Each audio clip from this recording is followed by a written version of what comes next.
Subscription کے button کو دبائیے اور ساتھ بیل آئیکن پر کلک کیجیے تاکہ آپ کو تمام ویڈیو فوراً مل سکیں۔ اس ویڈیو پسند آنے کی صورت میں اسے لائک، کمنٹ اور شیئر کرنا مت بھولیں۔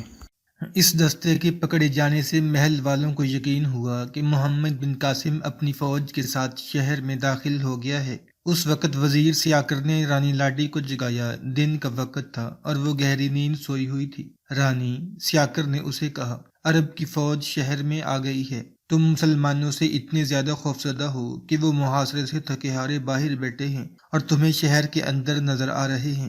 رانی لاڈی نے طنزیہ لہجے میں کہا، کیا میں تم جیسے دانشمند سے یہ توقع رکھوں؟ رانی سیاکر نے روبدار لہجے میں کہا، اٹھو اور یہاں سے نکلو۔ تمہارا حکم مجھ پر چل سکتا ہے، مسلمانوں پر نہیں۔ میرے شیر کہاں ہیں؟ رانی لاڈی بڑی تیزی سے اٹھی اور بولی، انہیں کہو وہ وقت آ گیا ہے جس کے لیے میں نے تمہارے شیر مسلمانوں کے قیدی ہیں۔ سیاکر نے کہا، کیا تم فرار ہونا چاہتی ہو یا اپنے آپ کو مسلمانوں کے حوالے کرو گی؟ مجھے یہاں سے نکالو۔ رانی لاڈی نے کہا، میں مردانہ لباس پہن لیتی ہوں۔ اس نے اپنی کنیزوں کو بلا کر کہا، مہاراج داہر کے کپڑے اور تلوار نکالو اور مجھے پہناؤ۔ تھوڑے سے وقت میں وہ راجہ داہر کے لباس میں ملبوس ہو گئی اور باہر کو چل پڑی، لیکن محل کے احاطے سے نکلی بھی نہیں تھی کہ 15-16 مسلمان سوار محل کے احاطے میں داخل ہوئے۔ ان کے آگے آگے شعبان سقفی تھا۔ اس نے لاڈی کو روک لیا، میں تمہاری اطاعت قبول کر چکا ہوں۔ رانی لاڈی نے اپنی آواز میں مردوں جیسا بھاری پن پیدا کرتے ہوئے کہا، میں لڑنے والوں میں سے نہیں۔ اے خاتون، شعبان سقفی نے مسکراتے ہوئے کہا، اگر بھیڑ شیر بن سکتی ہے تو تم یقیناً آدمی ہو، لیکن مجھے یہ بھی یقین ہے کہ سندھ اور ہند نے ابھی تک ایسا خوبصورت آدمی پیدا نہیں کیا جس کا چہرہ عورتوں جیسا ہو۔ اپنے ہاتھ سے پگڑی اتار دو اور بتاؤ تم کون ہو۔ اس نے اپنے سواروں سے کہا، محل میں جا کر ہر اس مرد اور عورت، آقا اور غلام کو پکڑ لو جو وہاں موجود ہے۔ سواروں کے جانے کے بعد شعبان سقفی نے گھوڑا لاڈی کے کوڑھے کے قریب کیا اور ہاتھ لمبا کر کے لاڈی کے سر سے پگڑی اتار دی۔ اس کے لمبے بال اس کے کندھوں اور پیٹھ پر بکھر گئے۔ کہ تمہیں کسی نے بتایا نہیں کہ ہم عورتوں پر ہاتھ نہیں اٹھایا کرتے؟ شعبان سقفی نے کہا، تم کوئی معمولی عورت نہیں ہو۔ راجہ داہر کے ساتھ تمہارا کیا رشتہ ہے؟ میں مہاراج داہر کی بیوی ہوں، لاڈی نے کہا۔ رانی لاڈی، وہ دستہ کہاں ہے جسے تم نے ہمارے مقابلے کے لیے تیار کیا تھا؟ شعبان سقفی نے پوچھا۔ میں نے سنا ہے کہ اسے تمہارے مقابلے میں آنے کی مہلت ہی نہیں ملی، رانی لاڈی نے کہا۔ اگر اسے مہلت مل جاتی تو مجھے مردانہ بہروپ نہ دھارنا پڑتا۔ کچھ دیر بعد رانی لاڈی محمد بن قاسم کے سامنے کھڑی تھی۔ اسے محل میں لے جاؤ، محمد بن قاسم نے کہا۔ اسے اپنے کپڑے پہننے دو اور اسے عزت اور احترام سے وہیں رکھو۔ اسے اس کے محل میں پہنچا دیا گیا اور راجہ داہر کے وزیر سیاکر کو محمد بن قاسم کے سامنے لے جایا گیا اور اسے بتایا گیا کہ سیاکر راجہ داہر کا منظور نظر ہے اور دانشمند وزیر ہے۔ محمد بن قاسم نے اسے پہچان لیا کیونکہ وہ اس سے پہلے بھی مل چکا تھا۔ میں صرف یہ پوچھنا چاہتا ہوں کہ ہمارے شہر کے لوگوں کے ساتھ آپ کی فوج کیا سلوک کر رہی ہے؟ سیاکر نے محمد بن قاسم سے پوچھا۔ وہی سلوک جو تمہارے ساتھ ہو رہا ہے، محمد بن قاسم نے کہا۔ کسی کو جنگی قیدی یا غلام نہیں بنایا جائے گا۔ تمہاری یہ حیثیت برقرار رہے گی۔ تمہاری رانی کو میں نے اس کے محل میں بھیج دیا ہے۔ تیسرے یا چوتھے دن محمد بن قاسم کو اطلاع ملی کہ کم و بیش 1000 آدمی جن کے سر بھی منڈے ہوئے ہیں، ابرو اور مونچھیں بھی اس طرح سے صاف کی ہوئی ہیں، ملنے آئے ہیں۔ محمد بن قاسم باہر نکلا، ان 1000 آدمیوں کو دیکھا۔ وہ ہجوم کی صورت میں نہیں بلکہ ایک ترتیب میں کھڑے تھے اور سب کا حلیہ اور لباس ایک جیسا تھا۔ یہ کون لوگ ہیں؟ محمد بن قاسم نے سندھی ترجمان سے کہا، ان سے پوچھو، یہ یہاں کی فوج کا کوئی خاص دستہ معلوم ہوتے ہیں؟ ترجمان نے ان سے پوچھا، ہمارا تعلق کسی فوج کے ساتھ نہیں۔ ان میں سے ایک نے آگے بڑھ کر کہا، ہم برہمن ہیں، ہمارے بہت سے ساتھیوں نے خودکشی کر لی ہے، ہم آپ کو ان کی لاشیں دکھا سکتے ہیں۔ تم لوگوں نے خودکشی کیوں نہیں کی؟ محمد بن قاسم نے پوچھا۔ کیا تمہارا مذہب خودکشی کی اجازت دیتا ہے؟ نہیں، ان برہمنوں کے نمائندے نے کہا۔ جنہوں نے خودکشی کی ہے انہوں نے راجہ کے ساتھ اپنی وفاداری کا اظہار کیا ہے، لیکن ہم اس کے وفادار ہیں جس نے ہمیں پیدا کیا اور ہمیں اونچی ذات دی، اور ہم ان لوگوں کے وفادار ہیں جو ہمیں اونچی ذات کا سمجھ کر بڑا اونچا درجہ دیتے ہیں۔ کیا تم لوگ مجھ سے اپنا اونچا درجہ تسلیم کروانے آئے ہو؟ محمد بن قاسم نے پوچھا۔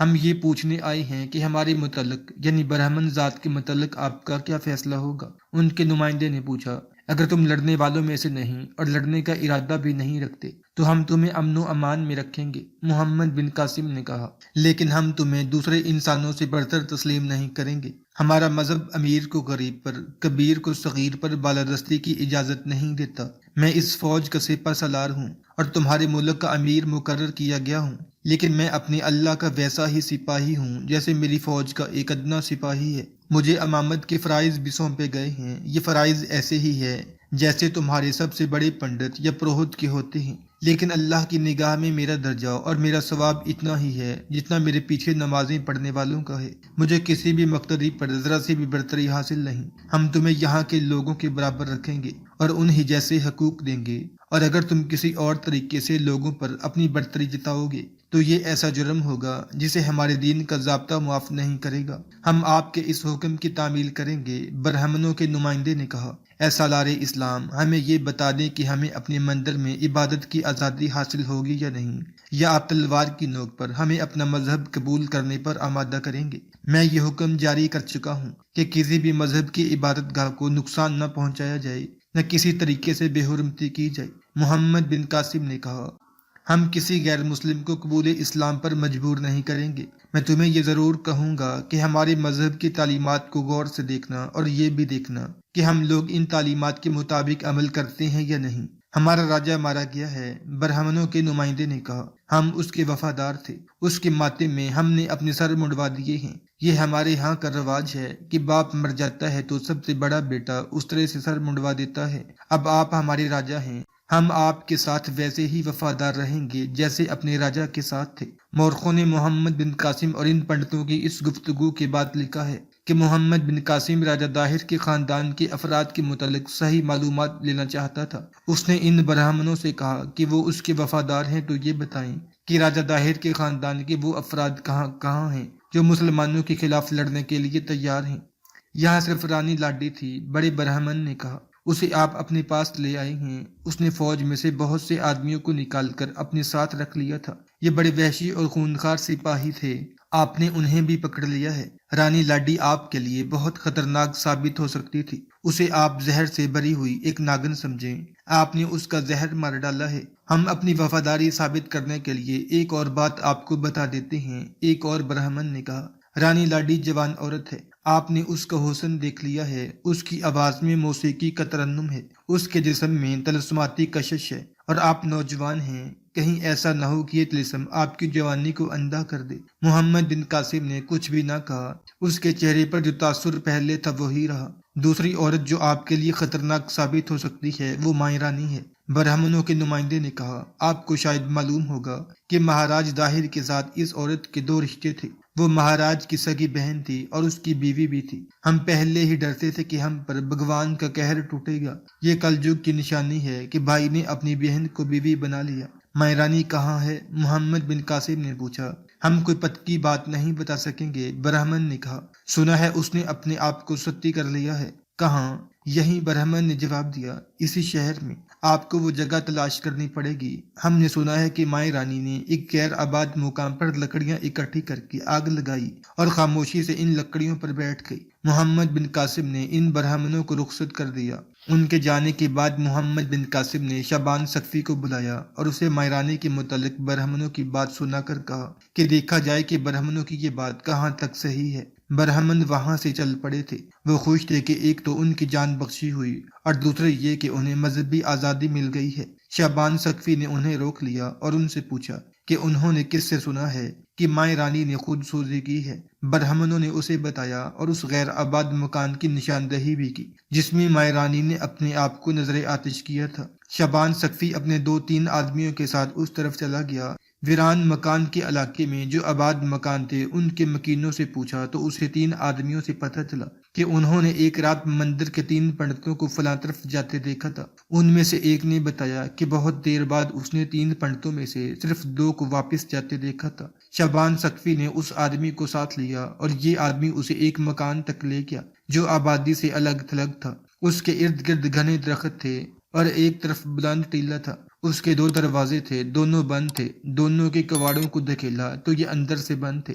دستک دی تو اندر سے کوئی جواب نہ ملا۔ تم اندر والوں کو پکارو۔ شعبان سقفی نے اس آدمی سے کہا۔ جو اسے مکان دکھانے آیا تھا۔ انہیں کہو کہ تم پر کوئی ہاتھ نہیں اٹھائے گا اور کسی قسم کی سختی نہیں کی جائے گی، یہاں کوئی نہیں رہتا۔ اس آدمی نے کہا اگر کوئی اندر ہے تو وہ اس مکان کا مکین نہیں ہو سکتا ہے کوئی یہاں آ کر چھپ گیا ہو، آپ دروازہ توڑ دیں۔ شعبان سقفی نے اپنے آدمیوں کو اشارہ کیا، انہوں نے ایک دروازے کے کواڑ توڑ دیے، پھر شعبان سقفی اور اس کے آدمی تلواریں نکال کر بڑی تیزی سے اندر گئے۔ مکان بڑا ہی ہیبت ناک تھا، اس کا صحن نہیں تھا، کمرے ہی کمرے تھے۔ یہ تنگ سی راہداریاں تھیں، جلتے ہوئے یا جلے ہوئے گوشت کی اس قدر زیادہ بو تھی کہ سب نے منہ اور ناک پر کپڑے رکھ لیے تھے۔ سب کی آنکھوں میں بھی چبھن ہونے لگی جیسے دھوئیں سے ہوا کرتی ہے۔ راہداریوں میں اندھیرا بھی تھا، سرنگ جیسی ایک راہداری کے اگلے سرے سے دن کی روشنی آ رہی تھی۔ وہاں تک پہنچے تو چھوٹا سا ایک صحن آ گیا جو ارد گرد دیواروں کی وجہ سے چوکور کنواں لگتا تھا۔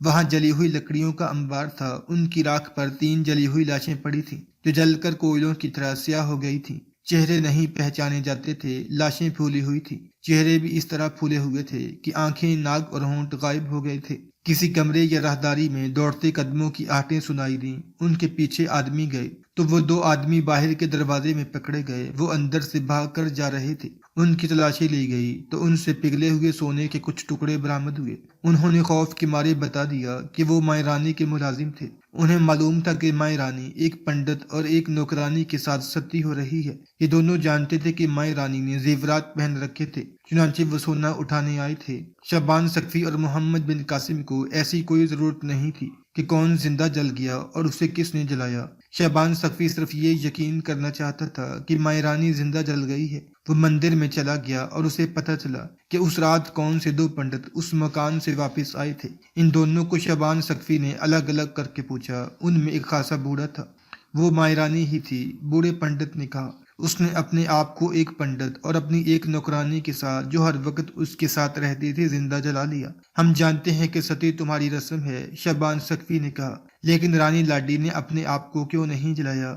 مائی رانی بھی اپنی جان دینے والی عورت نہیں تھی، پنڈت نے جواب دیا۔ میں جانتا ہوں کہ وہ اس مکان میں اپنی نوکرانی کے ساتھ چھپنے کے لیے آئی تھی، اسے بھاگ نکلنے کا موقع نہیں ملا تھا۔ اس نے سوچا تھا کہ جب شہر میں امن و امان ہو جائے گا تو وہ بھیس بدل کر نکل جائے گی اور اروڑ پہنچ کر فوج کو آپ کے مقابلے کے لیے تیار کرے گی۔ اس نے کہا تھا کہ وہ خود میدان جنگ میں اترے گی اور اپنے بھائی کے خون کا انتقام لے گی، لیکن جس مکان میں اس نے پناہ لی وہ مکان انسانوں کے رہنے کے قابل نہیں تھا۔ کیوں؟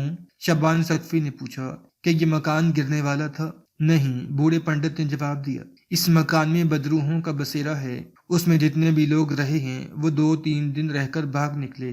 اس میں جو لوگ رہے ہیں ان سب نے خوفزدگی کی حالت میں بتایا کہ رات کو مکان کے اندر 2-3 عورتوں کی بڑی پیاری پیاری باتیں سنائی دیتی ہیں۔ جی چاہتا ہے کہ ان عورتوں کو ڈھونڈ کر اور ان کے پاس بیٹھ کر باتیں سنی جائیں۔ کہتے ہیں کہ جو کوئی ان آوازوں کے پیچھے چل پڑے وہ تھوڑی سی دیر بعد پاگل سا ہونے لگتا ہے، پھر وہ اپنی جان لینے کے طریقے سوچنے لگتا ہے۔ کہ یہ سب جھوٹ ہیں؟ شعبان سقفی نے پوچھا۔ تمہارے مذہب میں یہی خرابی ہے کہ اپنے اوپر پر اسرار اور خوفناک سا وہم طاری کر لیتے ہو اور پھر اس کی عبادت کرنے لگتے ہو۔ نہیں اے عربی، پنڈت نے کہا، میں مذہب کی بات نہیں کرتا، میں نے وہ بیان کیا ہے جو دیکھا ہے۔ مائی رانی نے ہمیں وہاں بلایا تھا اور ہم 3 آدمی وہاں گئے تھے۔ مائی رانی نے انہیں کہا کہ یہ آوازیں سنو۔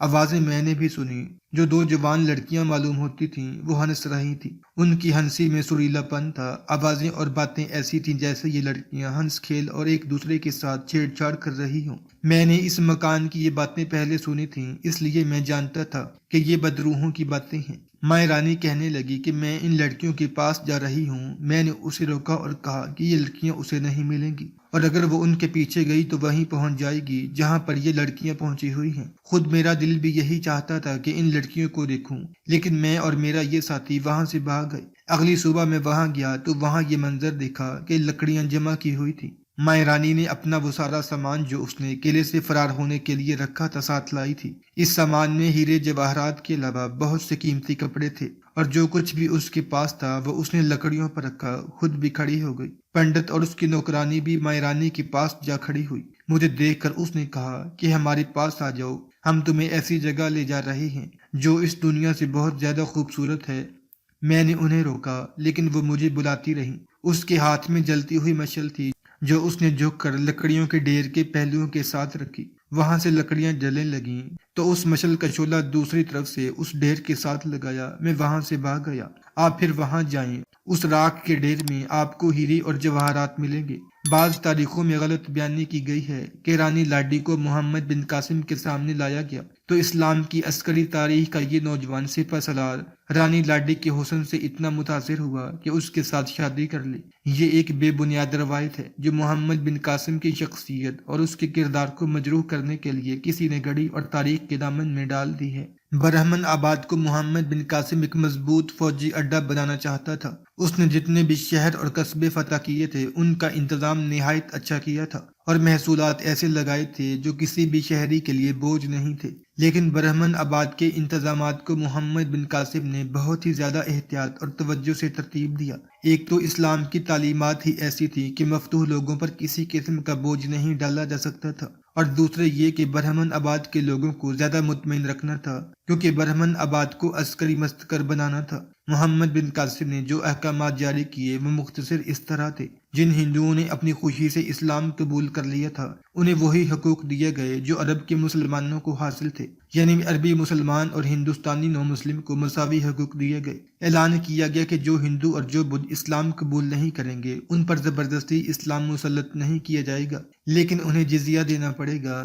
جزیے کی شرح یہ مقرر کی گئی: دولت مند 48 درہم سالانہ یعنی 13 روپے، متوسط طبقے کے لوگ 24 درہم فی کس یعنی 6.5 روپے سالانہ، اور متوسط درجے سے نیچے کے ہر فرد پر 12 درہم یعنی 3.25 روپے سالانہ جزیہ عائد کیا گیا۔ پنڈتوں کو خصوصی مراعات دی گئیں جن کے پاس سرکار کی دی ہوئی اراضی یا دیگر جائیداد تھی، اس کی ملکیت انہی لوگوں کے پاس برقرار رکھی گئی۔ شہر کے جن لوگوں کے مکانوں کو نقصان پہنچا تھا یا ان کی اپنی فوج نے جن تاجروں اور کسانوں سے پیسہ اور غلہ جبرن لے لیا تھا انہیں نقد معاوضہ دیا گیا، جس کی مجموعی رقم 1,20,000 درہم تھی۔ شہری انتظامیہ کے تمام بڑے عہدوں پر برہمن فائز تھے، انہیں انہی عہدوں پر رہنے دیا گیا۔ قلعے کے دروازوں پر فوج کے جو افسر مقرر تھے انہیں اپنے عہدوں پر رہنے دیا گیا۔ اس وقت سندھ میں یہ رواج تھا کہ قلعے کے دروازوں کے ذمہ دار افسروں کے دونوں ہاتھوں اور دونوں پاؤں میں سونے کا ایک ایک کڑا پڑا ہوا ہوتا تھا، جس سے بہت بڑا اعزاز سمجھا جاتا تھا۔ قلعے کے بعض افسر بھاگ گئے تھے،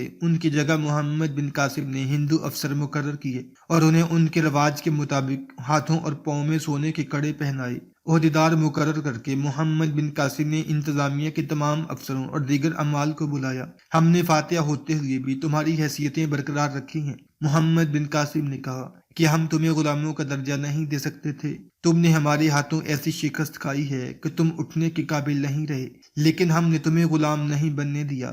میں تم سے یہ بات اس لیے کہہ رہا ہوں کہ شہر کے لوگوں کو رعایا اور غلام نہ سمجھنا، ان سے وہ محصولات وصول کرو جو میں نے عائد کیے ہیں۔ اگر کوئی شخص کوئی محصول ادا کرنے میں مالی دشواری محسوس کرے تو اس پر جبر اور ظلم نہیں کرنا۔ اس کی اطلاع مجھ تک پہنچے کہ میں متعلقہ افسر سے بات کر کے اس شخص کے لیے سہولت پیدا کر سکوں۔ تمہارا دوسرا فرض یہ ہے کہ حکومت اور رعایا کے مابین ایسے تعلقات قائم رکھنے ہیں کہ رعایا میں بد اعتمادی پیدا نہ ہو۔ اسے لازمی سمجھو کہ لوگ دلی طور پر محسوس کریں کہ حکومت ان کی اپنی ہے۔ اگر کوئی آدمی یا مفسدین کا کوئی گروہ خفیہ طور پر لوگوں میں بد اعتمادی اور بد امنی پھیلا رہا ہو تو فوراً اوپر اطلاع دو تاکہ مفسدین کا قلعہ کما کیا جا سکے۔ اگر کوئی مسلمان کسی غیر مسلم کی عبادت گاہ کی بے حرمتی کرے یا نقصان پہنچائے تو یہ مت سوچو کہ وہ فاتح اور حاکم قوم کا فرد ہے، اس کے خلاف ویسے ہی کارروائی کرو جیسی کسی اور مذہب کے شہری کے ساتھ ہوگی۔ یہ مراعات معمولی درجے کی نہیں تھیں، اس کے علاوہ ہندوؤں کے لیے یہ مراعات غیر متوقع تھیں۔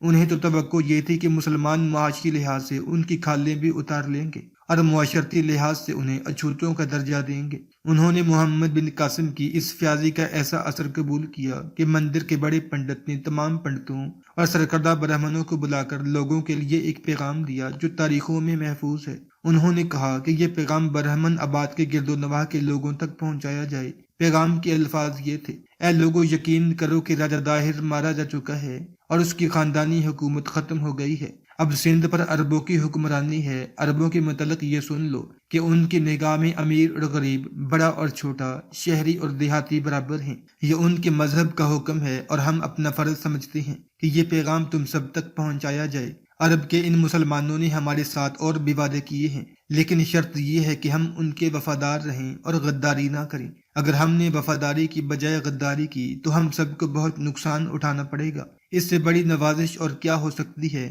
کہ برہمن جاتی کو جو رتبے اور ان کو جو حیثیت پہلے حاصل تھی وہ برقرار رکھی گئی ہے، اور مسلمانوں کی حکومت کا کاروبار ان کے ہاتھ میں دیا گیا ہے۔ ہم پر محصولات اتنے تھوڑے عائد کیے گئے ہیں جو ہر فرد آسانی سے ادا کر سکتا ہے۔ اگر کوئی شخص ان کی ادائیگی سے گریز کرے تو اس کے لیے اچھا یہ ہوگا کہ وہ سندھ سے نکل کر ہندوستان کے کسی اور علاقے میں چلا جائے۔